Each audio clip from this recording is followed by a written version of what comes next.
Welcome back to the Crochet Crowd. So my friends at yarnspirations.com. This is Tunisian in the round. Now, because Tunisian is a straight hook and we have to collect the loops to be able to do it, it's not like a crochet hook where we could just take one particular stitch and make it go in a circle. We have to consider it when we do a round with using this. Now, Tunisian in the round, there could be many different things. You need a double-ended crochet hook. So one yarn will always be kind of finishing the stitches and the other yarn will be starting the stitches.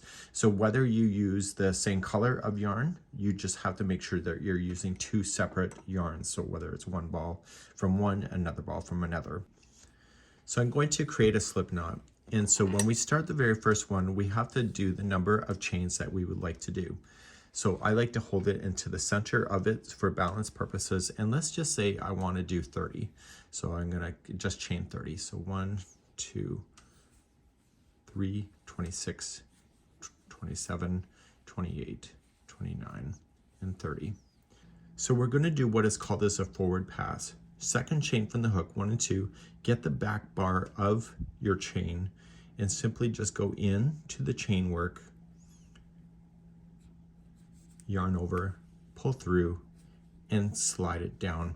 So the first time we go, we're going to collect everything onto this first.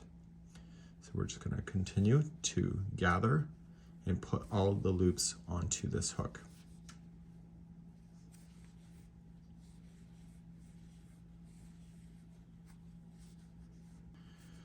Okay, so we're just now gathered on. So here's the thing, whenever we do a return pass, we normally just start here and go back to get ourselves to 1. But in this case, what we need to do, because it's a Tunisian in the round, we need to slide this whole thing down to the other side of the crochet hook and turn our project around. So we're going to use the secondary ball. In this case, it'll be a different color, but it could be the same color if you really wanted to. And so I'm going to create a slip knot.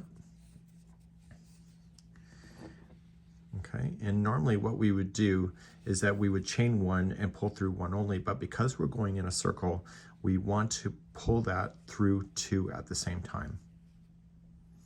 And so I'm not going to go all the way to the other side completely. I'm going to go to about 75% of it done. So I yarn over it and I pull through 2 all the way. So this color here is always going to be finishing off the Tunisian stitch, where the other color will always be adding. Okay, so we're just going to go all the way to the other side, about 75%. And when you're more confident, you can decide what's more comfortable with you.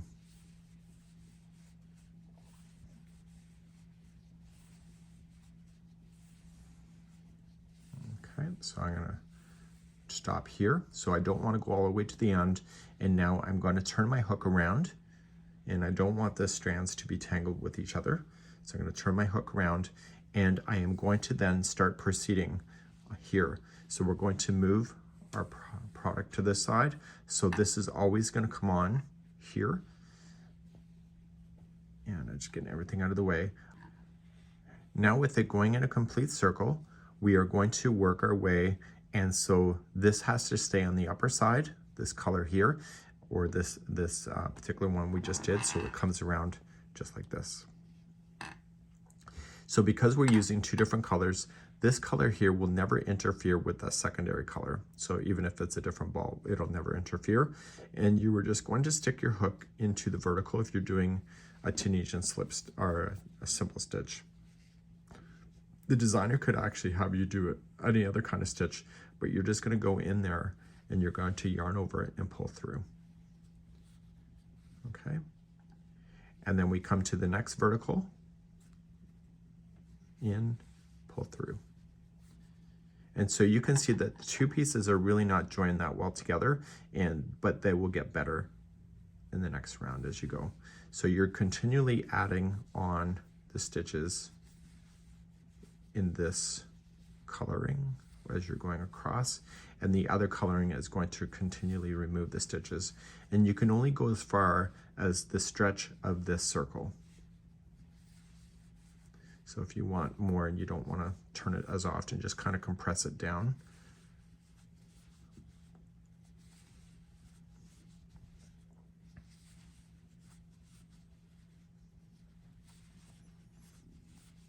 it's getting a bit tight, so I want to stop right here. So then I'm going to turn everything. So I'm going to shift it down, turn, and I'm going to use the other color, grab it up, and we continue to yarn over pull through 2. And again, we only go as far as we're comfortable as going.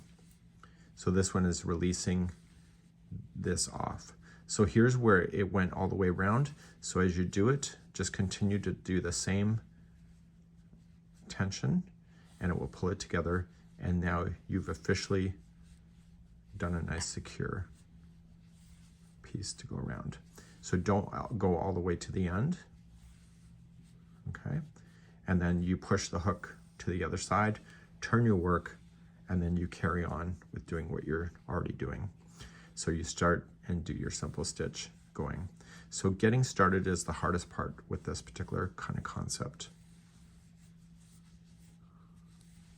So in our retreat, Anita did a pumpkin, and so you can, and she alternated between doing reverse stitch and also knit stitch. So it's still the same concept of just going around in a circle.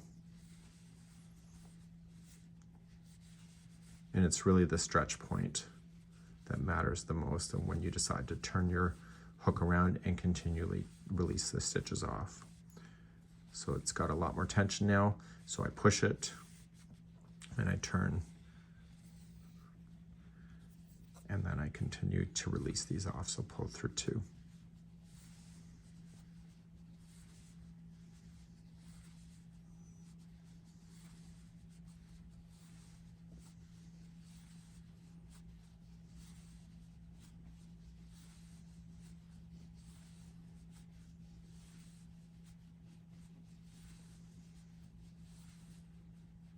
So I don't ever want to go down right to the very last one. I want to keep a few on there. And when I turn, I don't want to necessarily get my yarn all twisted either.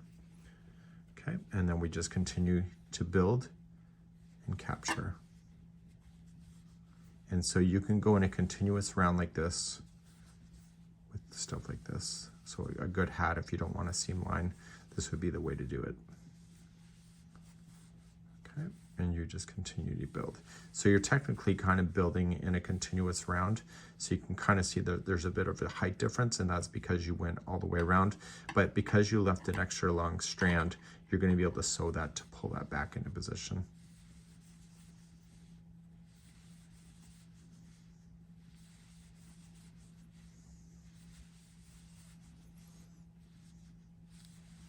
Okay, and you can only go as far as that stretching is going to allow it. And then you push and then take the other yarn and start coming off.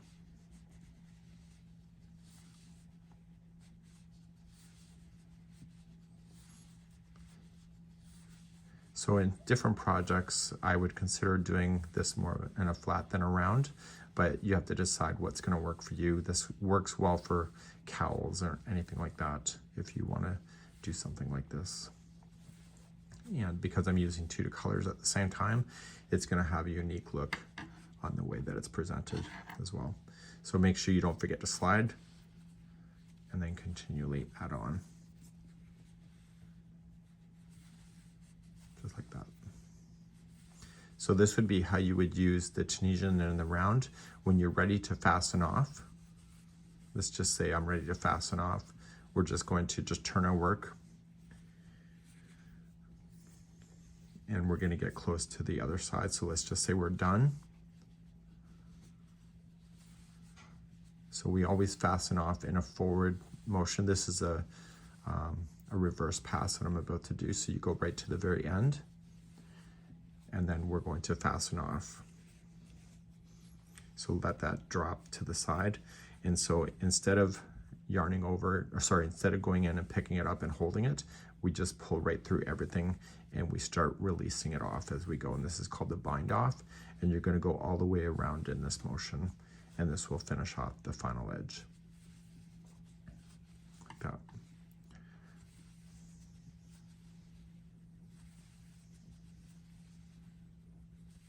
Is that cool? Or is that cool? So that would be how you do it. And once you get all the way back around, then you'll just slip stitch and finish it off. Okay, I'm just pulling it through and through, and I'm coming all the way back around. And it's going to be very obvious when you get all the way back around as well that you're going to be finishing up. So then you're just going to slip stitch to the very beginning, and you will just fasten off your yarn, and therefore this would be what it would look like then if you're using two different colors. And if you're using one, it will still look like this, just without the color differential, and the interior will look very solid, like typical knitting.